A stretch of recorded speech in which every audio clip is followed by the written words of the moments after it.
बहुत समय पहले की बात है। एक राजा को उपहार में किसी ने बाज के 2 बच्चे भेंट किए। वे बड़ी ही अच्छी नस्ल के थे और राजा ने कभी इससे पहले इतने शानदार बाज नहीं देखे थे। राजा ने उनकी देखभाल के लिए एक अनुभवी आदमी को नियुक्त कर दिया।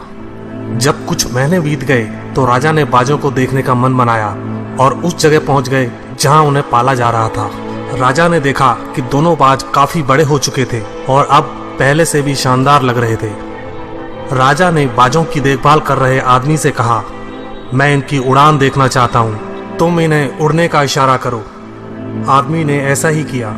इशारा मिलते ही दोनों बाज उड़ान भरने लगे, पर जहाँ एक बाज आसमान की ऊंचाइयों को छू रहा था, वहीं दूसरा कुछ ऊपर जाकर उसी डाल पर आकर बैठ गया जिससे वो उड़ा था। ये देख राजा को कुछ अजीब लगा। क्या बात है, जहाँ एक बाज इतनी अच्छी उड़ान भर रहा है, वहीं ये दूसरा बाज उड़ना ही नहीं चाह रहा।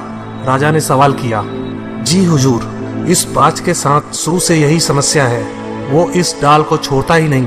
राजा को दोनों ही बाज प्रिय थे और वो दूसरे बाज को भी उसी तरह उड़ना देखना चाहते थे। अगले दिन पूरे राज्य में ऐलान कर दिया गया, जो व्यक्ति इस बाज को ऊंचा उड़ाने में कामयाब होगा उसे ढेरों इनाम दिया जाएगा।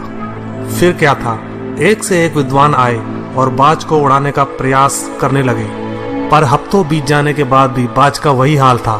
वो थोड़ा सा उड़ता और वापस उसी डाल पर आकर बैठ जाता। फिर एक दिन कुछ अनोखा हुआ। राजा ने देखा कि दोनों बाज आसमान में उड़ रहे हैं। उन्हें अपनी आंखों पर यकीन नहीं हुआ और उन्होंने तुरंत उस व्यक्ति का पता लगाने को कहा जिसने ये कारनामा कर दिखाया था। वह व्यक्ति एक किसान था। अगले दिन वह दरबार में हाजिर हुआ। उसे इनाम में स्वर्ण मुद्राएं भेंट करने के बाद राजा ने कहा, मैं तुमसे प्रसन्न हूँ, बस तुम इतना बताओ कि जो काम बड़े बड़े विद्वान नहीं कर पाए वो तुमने कैसे कर दिखाया।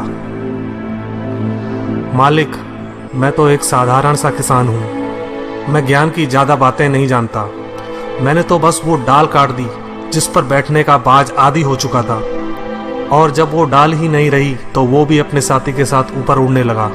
दोस्तों, हम सभी ऊंचा उड़ने के लिए ही बने हैं, लेकिन कई बार हम जो कर रहे होते हैं उसके इतने आदी हो जाते हैं कि अपनी उड़ान भरने की, कुछ बड़ा करने की काबिलियत को भूल जाते हैं। यदि आप भी सालों से किसी ऐसे काम में लगे हैं जो आपके सही पोटेंशियल के मुताबिक नहीं है, तो एक बार जरूर सोचिए कि कहीं आपको भी उस डाल को काटने की जरूरत तो नहीं जिस पर आप बैठे हैं।